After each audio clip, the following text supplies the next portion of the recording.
इसकी बाद में बात करेंगे। अब हम लोग आते हैं नेक्स्ट अपने मेजर कोलेजन प्रोटीन, राइट। तो जो कोलेजन होती है वो क्या होती है? सबसे पहली बात, जो वैसे तो बहुत सारे कहा जाए तो कोलेजन प्रोटीन्स जो हैं वो लगभग 50, लगभग approximately 50 types of polypeptide chain जो हैं वो बना सकती है कोलेजन। बट अगर देखा जाए उन्हीं को एक प्रॉपरली अगर कैटेगराइज किया है तो लगभग 5 टाइप्स के कोलेजन में कैटेगराइज किया गया है, जिसमें कि टाइप फर्स्ट कोलेजन जो है वो मोस्ट अबेंडेंट प्रोटीन होता है मैमल्स में, ठीक है। टाइप फर्स्ट कोलेजन, क्योंकि कोलेजन तो याद रहता है मोस्ट अबेंडेंट प्रोटीन, बट कौन सा? टाइप फर्स्ट, ठीक है। और मेनली जो जहाँ पे ये सिंथेसिस इसकी होती है कहाँ पाया जाता है? आप लोग जानते होंगे एक्स्ट्रा सेल्यूलर मैट्रिक्स में ये प्रोटीन बहुत ज़्यादा प्रेजेंट होती है, और वहाँ पे ये कनेक्टिव टिश्यूज़ में पाई जाती है। कनेक्टिव टिश्यूज़ कौन कौन से हो सकते हैं? टेंडन्स हो सकता है, कार्टिलेज हो सकता है, इवन कोलेजन जो है वो आपके बोन्स में पाई जाती है, राइट, टीथ में पाई जाती है, राइट। तो ये आपको एक ये भी क्या दे रही है? स्ट्रेंथ दे रही है, ठीक। अगर कोई प्रॉब्लम होती है इसके जीन लेवल पे या प्रोटीन लेवल पे भी प्रॉब्लम होती है तो क्या हो सकती है? डिजीजेस हो सकती हैं, जिन पर कि आप लोगों को क्वेश्चंस आते हैं, ठीक है। तो इस तरीके से ये हम जान सकते हैं कि कोलेजन भी एक प्रकार की फाइब्रस प्रोटीन होती है, रॉड शेप प्रोटीन होती है, और ये भी स्ट्रक्चरल बेस्ड प्रोटीन्स होती है, हमारे कनेक्टिव टिश्यूज़ और इन सब जगहों पे पाई जाती है, और जिसमें कि बहुत सारे ऐसे पॉलीपेप्टाइड जो कि कोलेजन का फॉर्मेशन करते हैं वो कैटेगराइज किए गए हैं 5 तरह के, 5 टाइप्स के कोलेजन में, जिसमें कोलेजन टाइप फर्स्ट जो है it is most abundant. Next जो चीज़ आप लोगों को एकदम से या सीक्वेंस होता है, तो क्योंकि ये रिपीटेड सीक्वेंस होता है glycine X Y, glycine X Y, तो क्या होता है हर थर्ड अमाइनो एसिड तो ग्लाइसिन आ रहा है, हम लोग ने ये बात की थी। उसके बाद अगर देखा जाए तो क्या होता है कि ये जो वाई पोजीशन है, वाई पोजीशन जो है वो ऑलमोस्ट क्या है, कह सकते हैं लगभग फिक्स है हाइड्रोक्सी प्रोलीन के लिए, क्योंकि यहाँ प्रोलीन एक्चुअली में होता है, जैसे मैंने बताया था कि ग्लाइसिन एक्स प्रोलीन भी हो सकता है, तो यहाँ प्रोलीन पे क्या हो जाएगा? हाइड्रोक्सिलेशन हो जाएगा, तो वो ग्लाइसिन एक्स हाइड्रोक्सी प्रोलीन हो सकता है। अब यहाँ एक्स पोजीशन पे क्या हो सकता है? यहाँ पे प्रोलीन भी हो सकता है और कोई और अमाइनो एसिड भी यहाँ हो सकता है, ठीक है।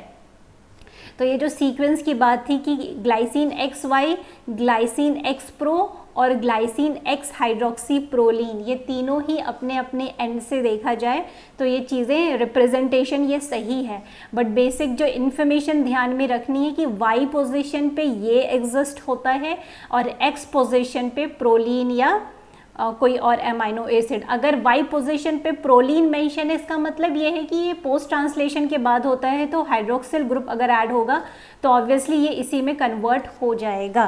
क्या है यहाँ पे या ध्यान रखना है कि भाई एक चेन आपको मिल गई glycine X Y, glycine X Y इस तरीके से मिल रही है, ठीक, पॉलीपेप्टाइड चेन। ये जो कोलेजन की पॉलीपेप्टाइड चेन है वो क्या करती है? लेफ्ट हैंडेड हेलिकल कन्फर्मेशन बनाती है। कौन सा conformation? Left handed helical conformation. अब यहीं पर क्वेश्चन थोड़ा क्या हो सकता है, कंफ्यूजिंग हो सकता है, बनाया जा सकता है, क्योंकि अल्फा केराटिन की जो पॉलीपेप्टाइड थी वो कैसा एज्यूम कर रही थी? राइट हैंडेड, बाद में लेफ्ट हैंडेड। यहाँ पे क्या हो रहा है? जो कोलेजन पॉलीपेप्टाइड है पहले क्या एज्यूम कर रही है? लेफ्ट हैंडेड, ठीक, और उसका कन्फर्मेशन क्या है? 3.3 अमाइनो एसिड रेसिड्यूज पर टर्न। अब यहाँ पे हम लोगों के लिए एक और बहुत इम्पॉर्टेंट बात यहाँ पे आ गई। कौन सी बात आ गई? ध्यान में क्या रखना है आप लोगों को?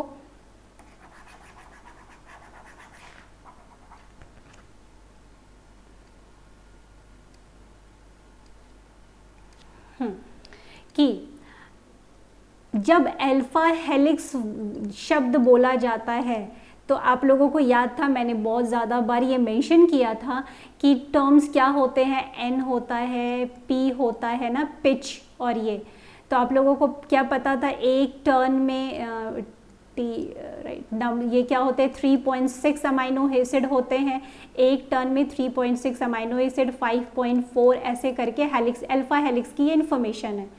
तो जो केराटिन में पाया जा रहा है वो तो अल्फा हेलिक्स है, पर कोलेजन में जो हेलिकल या जो हेलाइसिस पाई जा रही हैं उसको हम अल्फा हेलिक्स वर्ड नहीं बोलते हैं। हम लोग क्या बोलते हैं उसको हम लोग बोल सकते हैं अल्फा चेन।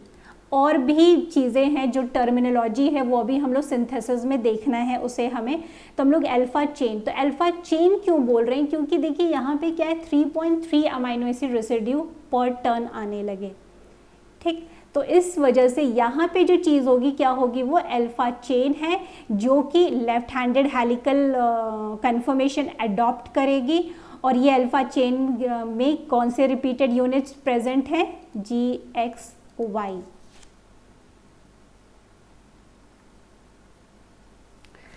ठीक, तो देखिए ये छोटी छोटी बातें हैं बट इन्हीं से सारी चीज़ें आ जाती हैं, ठीक। अब आप लोगों को यहाँ पे रिकॉल करना होगा, हम लोग रामचंद्रन प्लॉट में थोड़ा हम लोगों ने देखा था, ऐसे भी देखा था, बात की थी पॉलीप्रोलिन हेलिक्स की। तो पॉलीप्रोलिन हेलिक्स हम लोगों ने देखा था टाइप फर्स्ट होते हैं और टाइप सेकंड होते हैं, ठीक। अब यहाँ पे आपको दिमाग क्या लगाना है कि वहाँ पे भी ये जो पॉलीप्रोलिन हेलिक्स नाम दिया जा रहा है, तो चाहे वो टाइप फर्स्ट हो टाइप 2 हो, इन दोनों में कॉमन क्या है, ये दोनों ही में क्या है, ये पॉलीमर है। ये हेलिक्स जो है पॉलीप्रोलिन हेलिक्स का मतलब क्या है, इसमें सिर्फ प्रोलीन ऐसे ऐसे अटैच होते चले गए हैं, ठीक है। और आपको क्या मिलता है, अब यहाँ पे इससे क्वेश्चन आ चुके हैं, ठीक है, और अब आ भी रहे हैं। तो अब आप देखेंगे कि टाइप फर्स्ट में किस तरह से कन्फर्मेशन अरेंजमेंट हो रहा है। आप लोगों को याद होगा टाइप फर्स्ट में कौन सा होता है, सिस आइसोमर या ट्रांस आइसोमर होता है, जल्दी बताइए। 2 question, type polyproline helix type first में सिस कन्फर्मेशन अडॉप्ट हो रहा है या trans?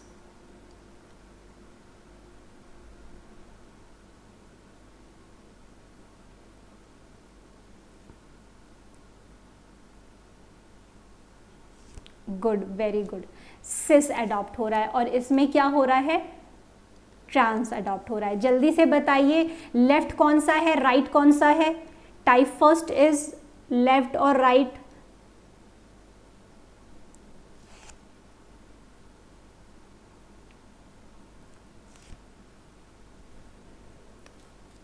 Type first is right and type 2 is left. हमने सही लिखा है, इज दिस राइट?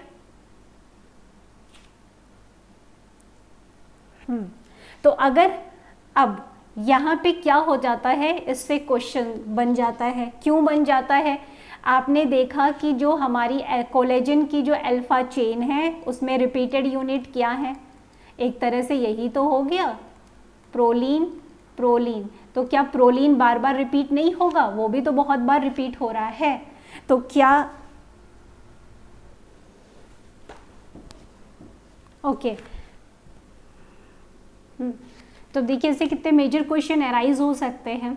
हम लोगों ने बहुत सिस और ट्रांस के बारे में, अमाइनो एसिड चैप्टर से ही प्रोलीन के बारे में हम लोग डिस्कस करते आ रहे हैं और काफ़ी कुछ डिस्कस किया है, ठीक है, और अभी पिछले चैप्टर्स में भी। तो अब आप लोग थोड़ा सा कनेक्ट कर सकते हैं कि अब यहाँ पे आपको क्या दिख रहा है कि ये जो लेफ्ट हैंडेड है कौन सा, ट्रांस, ठीक।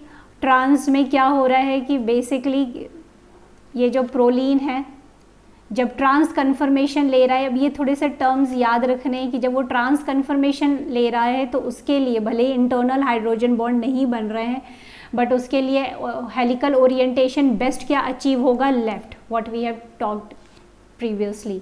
इसमें क्या हो रहा है, टाइप फर्स्ट में वो सिस ओरिएंटेशन ले रहा है, सिस ले रहा है, ठीक है। तो यहाँ पे उसके लिए बेस्ट ओरिएंटेशन क्या आ रहा है, राइट हैंडेड, क्या। तो यहाँ पे आपको क्या दिमाग में आया कि मेरी जो अल्फा चेन है जो कि कोलेजन बना सकती है वो ग्लाइसिन और प्रोलीन प्रोलीन इस तरह का अरेंजमेंट होता है। तो जब प्रोलीन प्रोलीन आएगा तो जाहिर सी बात है, बात को कहाँ कनेक्ट कर सकते हैं हम लोग,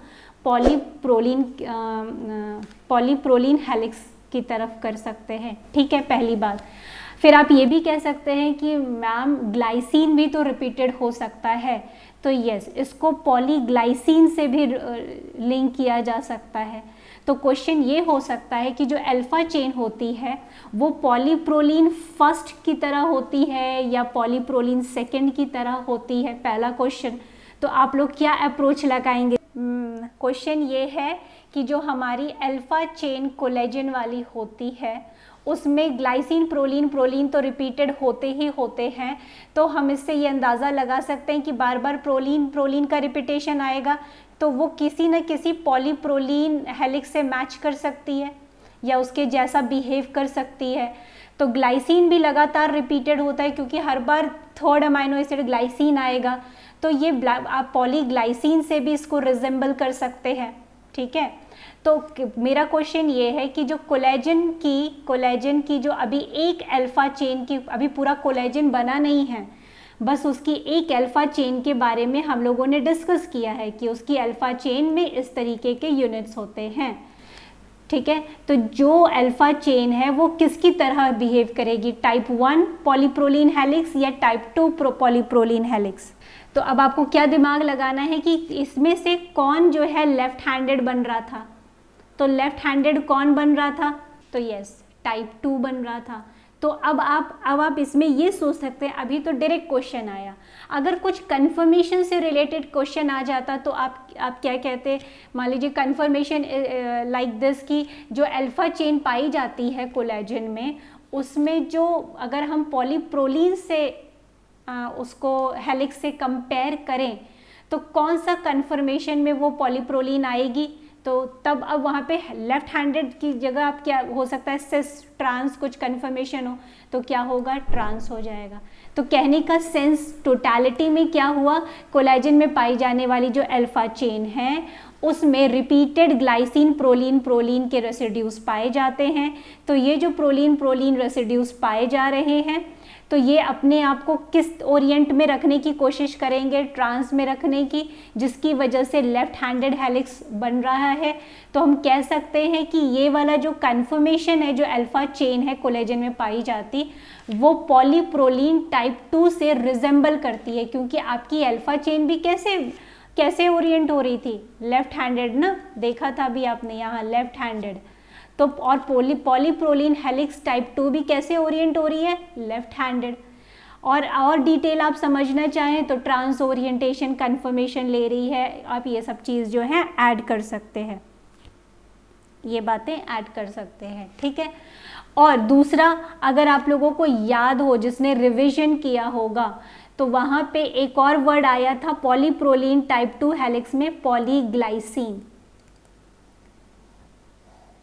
कुछ ऐसा स्टेटमेंट था वहाँ पे कि this is a analog of polyproline type 2 या टाइप 1।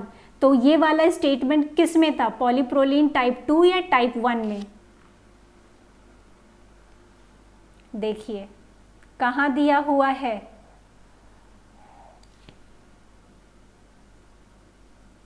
आई बात समझ में, याद आया, इसीलिए मैंने अभी दिखाया। तो ये polyproline 2 helix in polyglycine is called polyglycine 2 helix. तो अभी बात समझ में आ गई। तो अगर हम ये स्टेटमेंट देना चाहें तो क्या ये सही है कि जो अल्फा चेन होती है, जो अल्फा चेन हमारी होती है कोलेजन की, अभी एक की बात हो रही है, कोलेजन अभी हम लोगों ने नहीं, क्योंकि कोलेजन ट्रिपल हेलिक्स कहलाता है, अभी सिर्फ हम एक अल्फा चेन की बात कर रहे हैं। तो वो किससे कंपेयर की जा सकती है, पॉलीप्रोलिन किससे रिजेंबल कर रही है, पॉलीप्रोलिन 2 हेलिक्स से। और पॉलीप्रोलिन 2 हेलिक्स का एनालॉग भी क्या होता है, एक और टर्म होता है पॉलीग्लाइसिन 2 हेलिक्स। बात समझ में आ गई। तो अगर अब और आप एनालिसिस करें तो आप देख सकते हैं कि जो कोलेजन है कहाँ पाया जा रहा है, रामचंद्रन प्लॉट में क्या है, ठीक है। और अगर आपको ये भी एक जहाँ पे हमने एल और डी आइसोमर की बात की थी, ठीक है, एक प्लॉट दिखाया था रामचंद्रन प्लॉट में, आप वहाँ पे जाके देखिएगा कि ये पॉलीप्रोलिन कहाँ पे दिखाया गया है पॉलीप्रोलीन 2 हेलिक्स, सेकेंड हेलिक्स कहाँ पे शो किया गया है। तो आप इसको रामचंद्रन प्लॉट से भी कनेक्ट कर सकते हैं, ठीक है। सभी को पॉलीप्रोलीन 2 हेलिक्स तो रिजिड होगा, तो वो एक ही कहीं क्वाड्रेंट में पाया जा रहा होगा। पॉलीग्लाइसिन क्या है, वो तो फ्लेक्सिबल होता है, ठीक है। तो ये वाली चीज़ भी आप देख सकते हैं, सब बात हुई है।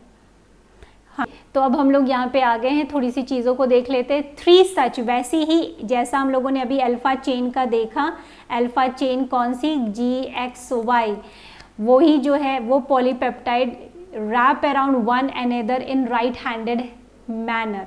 अब क्या है, देखिए यहाँ पे क्वेश्चन बन सकता है, अल्फा केराटिन में ठीक इसका ऑपोजिट होता है, 2 right handed alpha helix they twist into left handed form. यहाँ पे क्या होती है, एक अल्फा चेन, दूसरी अल्फा चेन और तीसरी अल्फा चेन, 3 अल्फा चेन होती हैं।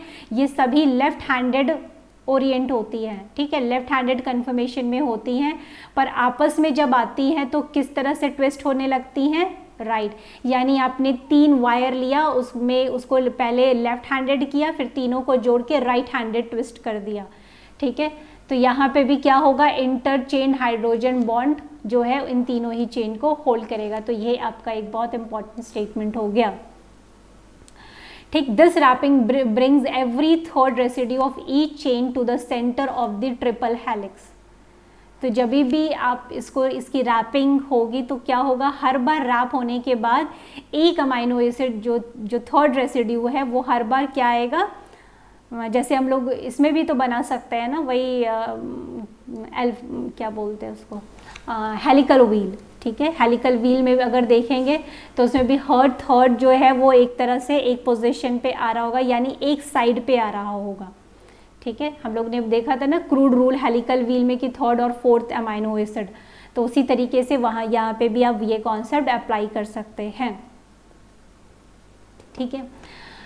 Triple helix that can not accommodate bulky groups, तो वहाँ पे बल्की ग्रुप्स तो बिल्कुल नहीं रहना चाहिए, and has sufficient space to take in the hydrogen of glycine, ठीक है। तो ग्लाइसिन जो है वहाँ पे मेजरली जो थर्ड इसीलिए वो पाया जाता है कि ग्लाइसिन वहाँ पे जाके आराम से एडजस्ट होके हाइड्रोजन बॉन्ड बना सकता है, ठीक है। तो यहाँ पे इसकी स्टेबलाइजेशन के लिए कौन सा बॉन्ड स्टेबलाइज कर रहा है, इंटरचेन हाइड्रोजन बॉन्ड इस ट्रिपल हेलिक्स में।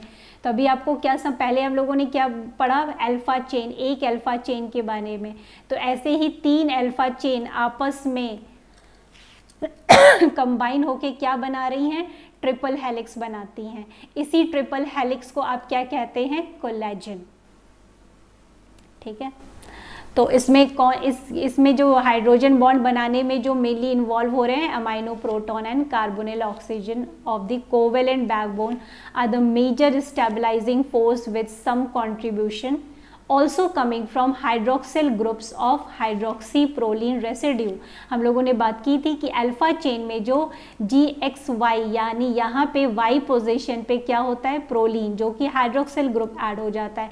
ये भी इंटरनल हाइड्रोजन बॉन्डिंग करने में रिस्पॉन्सिबल है। वैसे तो हम लोगों को पता ही है कि एक CO और NH जो है वो रिस्पॉन्सिबल होते हैं हाइड्रोजन बॉन्ड बनाने में सेकेंडरी स्ट्रक्चर्स में, ठीक है, ठीक। तो बहुत सारे इसी तरीके से ये आपका ट्रिपल हेलिक्स, तो पहले क्या हुआ, पहले अल्फा चेन बनी, फिर 3 अल्फा चेन मिलकर ट्रिपल हेलिक्स बनाई, ट्रिपल हेलिक्स ने कोलेजन बनाया, कई सारे कोलेजन मिलके एक साथ क्या बनाएंगे, कोलेजन फाइबर्स, ठीक है। So this provides a kind of very strong strength to the collagen, ठीक। यहाँ पे जो हम लोगों ने बात की थी कि हाँ type first collagen, type second, type third, type fourth, type fifth, type 5 type के कोलेजन्स होते हैं, ठीक है। तो इसमें अगर ये याद रखिएगा जो कहाँ पे लोकलाइजेशन होता है, कभी कभी ये क्वेश्चन आ सकते हैं, ठीक। तो और कोलेजन क्या है, कोलेजन भाई ट्रिपल हेलिक्स है। ट्रिपल हेलिक्स किसकी बनी है, चेन की बनी है, अल्फा चेन, ठीक है। अल्फा चेन जो है वो किसी जीन से ही कोड हुई होगी। तो इसके जीन का जो एक तरह से नोटेशन होता है, जो सिंबल होता है वो होता है एक्चुअली कॉल। तो कॉल जीन्स जो हैं, जैसे फॉर एग्जांपल जो कॉल 1A1, ये जो है, ये जो जीन है वो टाइप फर्स्ट कोलेजन बनाने के लिए, ये जीन टाइप फर्स्ट कोलेजन बनाने के लिए रिस्पॉन्सिबल होती है। और कॉल 2A1 जो है टाइप 2 के लिए रिस्पॉन्सिबल होती है। उसी तरीके से कॉल 3A1 जो है टाइप थर्ड कोलेजन। उसी तरह से कॉल 4A1 से लेके A5 टाइप 4 कोलेजन रिस्पॉन्सिबल होती है। तो इसी तरीके से कॉल 5 जो है वो टाइप 5 कोलेजन, ये जो जीन है इसके लिए रिस्पॉन्सिबल होती है। ठीक है, तो ये जो आपको है ये थोड़ा कहाँ है लोकलाइजेशन जो है वो आपको ध्यान में रखना पड़ेगा। एक और चीज़ आप इससे कनेक्ट कर सकते हैं कि जो टाइप फर्स्ट कोलेजन है, अगर इसमें कोई किसी तरह की प्रॉब्लम हो जाए, किसी प्रकार की कोई प्रॉब्लम हो जाए, तो भाई जीन में कोई प्रॉब्लम अराइज हो गई, तो जीन में अराइज होगी तो अल्फा चेन में प्रॉब्लम होगी, अल्फा चेन में प्रॉब्लम होगी तो ट्रिपल हेलिक्स में प्रॉब्लम होगी। ट्रिपल हेलिक्स में प्रॉब्लम होने के कारण टाइप फर्स्ट में अगर इस तरह की प्रॉब्लम है तो इससे जो डिजीज़ होती है ऑस्टियोजेनेसिस इम्परफेक्टा,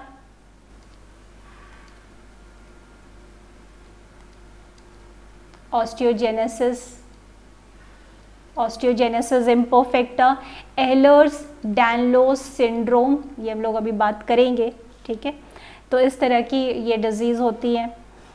ठीक, तो और ये वैसे हालांकि टाइप थर्ड में भी म्यूटेशन हो जाए इसके जीन में तो इसमें प्रॉब्लम जनरेट होगी। इस टाइप में एह्लर्स-डानलोस सिंड्रोम डिजीज़ होती है।